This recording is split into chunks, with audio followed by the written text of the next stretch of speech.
Hello，大家好，歡迎返嚟我嘅 channel，我係謝理。酸棗仁佢喺中醫角度嚟講係入心、肝、膽三經嘅，而佢嘅主要功效呢，就係益心養肝啦。咁個肝好，自然睡眠就會變得好咯。另外呢，佢仲有抗抑鬱、緩解焦慮、寧神鎮靜嘅作用添嘅。蓮藕佢有補脾胃、固精氣、安心神、除寒濕等等嘅功效嘅。咁喺呢個湯度呢，我就主要利用蓮藕嘅養血功效，增加心血，從而呢起到安神入睡嘅作用嘅。咁由於蓮藕呢係喺池塘度種出嚟嘅，咁唔多唔少呢，喺佢嘅藕孔入邊呢都會有一啲嘅泥啦，所以呢，我通常切開咗佢之後，都會再洗一洗佢嘅。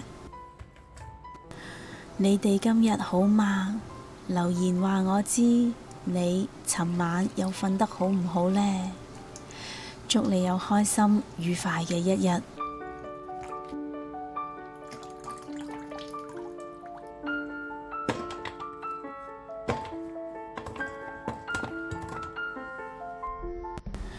印度椰子佢有止咳潤肺嘅功效，對於肺燥引起嘅脾氣暴躁、心煩翳悶、睡眠質素欠佳，都有好好嘅緩解同埋治療功效嘅。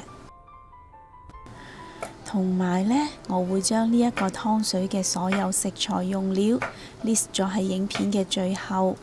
如果各位有興趣煲呢一個湯嘅話，請你將影片睇到最後，就可以一目了然㗎啦。30個 gram 左右嘅薑片啦，令到個湯不寒不燥㗎。補益心肺、養血安神嘅桂圓肉20個 gram 啦。健脾安神有鎮靜作用嘅茯苓，我用咗30個 gram 嘅。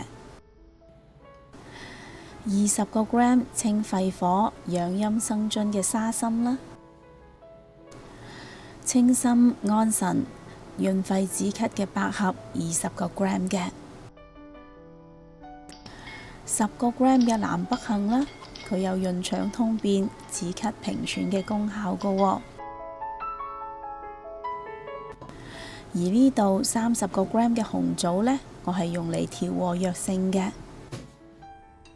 同埋20個 gram 養心益腎嘅蓮子啦。上述嘅乾品喺製作嘅過程中，難免會沾上一啲嘅沙石塵啦，所以呢，通常我會將佢哋清洗3-4次嘅。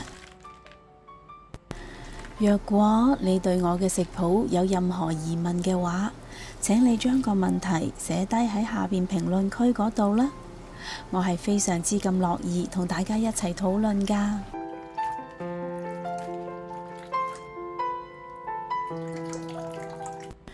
今日我會用電子湯煲嚟煲湯嘅，所以呢，我會加入2.5至3列左右嘅清水落個湯煲度啦。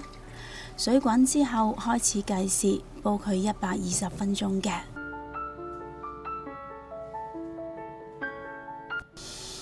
哇，好香啊！濃濃嘅椰子香味撲鼻而嚟，呢個香味係我非常之鍾意㗎。而煲腍咗嘅蓮藕呢，我都係好鍾意食㗎喎。睇下琥珀色嘅湯水，充滿咗各種食材嘅純天然營養，真係睇到都已經好肚餓啦。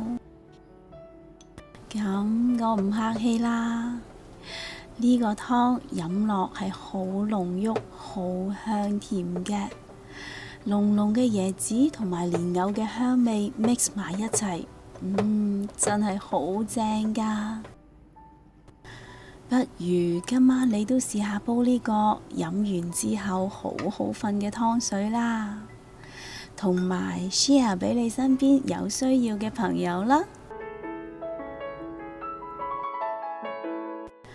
若果你都鍾意我嘅食譜，請你俾 like 同埋留言話我知啦。記得訂閱我嘅 channel， 順便撳埋隔籬個鐘仔啊！多謝晒你嘅收睇，我哋下一個食譜再見啦，拜拜。